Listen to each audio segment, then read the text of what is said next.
Greetings and welcome back to Room 303 and our chats with Emily, as we are calling our readings through the poetry of Emily Dickinson. We are in the Johnson edition. We turn out to poem 669, No Romance Sold Unto. The romance here would be the romance novel that she'll be referencing, and some have commented that maybe she's referencing a specific romance novel, Harriet Prescott's Circumstance.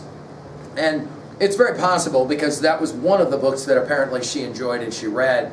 Now, our assumptions that you've been following our stuff at learnstrong.net, down that left-hand side, Chats with Emily, our playlist. I'm hopeful that you've worked through our set of introductory comments, where we commented a number of times about what it was that Emily read, what was she exposed to, what was it that impressed her, and we'll have more to say about that in a second. I'm also hopeful that you've worked through the preceding 668 poems. We just finished with 668, Nature is What We See. Now, we want to remember that Emily, in many ways, saw her life as a type of drama. Now, I don't mean drama as in drama. What I mean is as a script that was unfolding, and she was somehow playing a part in all of that, but not always clear what that part or that role was. She knew that she wanted to be a poet and a writer. It just wasn't clear always what that meant. Like, for example, okay, I'm going to write a poem like this. Do I try and share it with anyone? And if so, who and why and all of that? However, she'll say about any poem, any story, anything that we contrived, it's nothing like the actual life that can be lived. She says it this way: no romance sold unto could so enthrall a man as the perusal of his individual one. 'Tis fictions to dilute to plausibility our novel, when 'tis small enough to credit 'tisn't true. Now, our syntax will make a little of this confusing, but I think we can figure it out rather easily. You'll remember the use of the word romance from poem 597, and notice the use of the word sold, the idea that one will write something and then try and sell it later. She'll call it auctioning of the mind in another poem.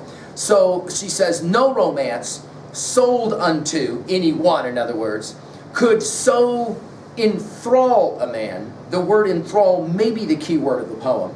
We'll see it again in 1225 and 1740. You want to write that down because we'll see it.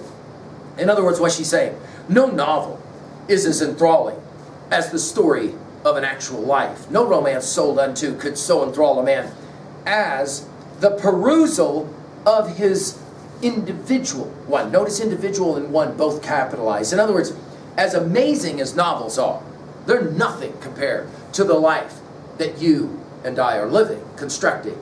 And then she'll say about the romance novel that it's fiction. And the job of fiction is what? This famous line: to dilute to plausibility. Now, the scholar Rebecca Patterson has said that Emily's biographers have sometimes been tempted to dilute to plausibility her own life, and I think that's a good line. By the way, plausibility only used one other time in poem 130. We saw it already. In other words, what is it that fiction does?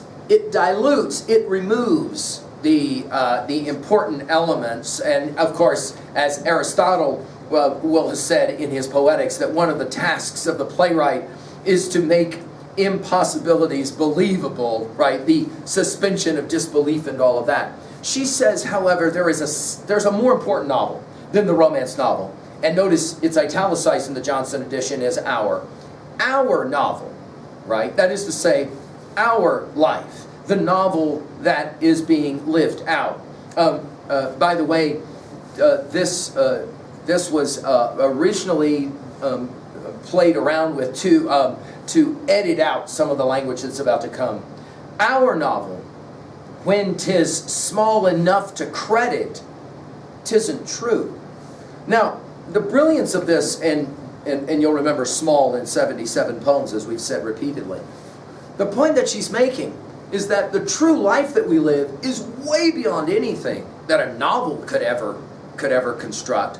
And when we begin to limit our lives, dilute our lives to fit some version of a novel, a romance novel comes to mind, we've somehow missed the mark entirely.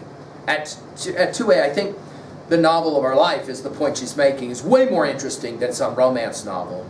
The scholar Priest says it this way, quote, If we were to reduce our own story to what was believable, it would no longer be true. Our life is way more than simply a few constructed ideas. At 2B, I love the comparison of life to drama or fiction. It reminds us of Sir Walter Raleigh's poem, What is Our Life? A play of passion, our mirth, a music of division. Our mother's wombs, the tiring houses be, the dressing rooms, where we're dressed for the short comedy. Finally, at 3B, to own a poem like this, to what view and way do you think about your own life as evolving as a work of drama? And it's unbelievably powerful the way you can live that life, that drama. Thank you.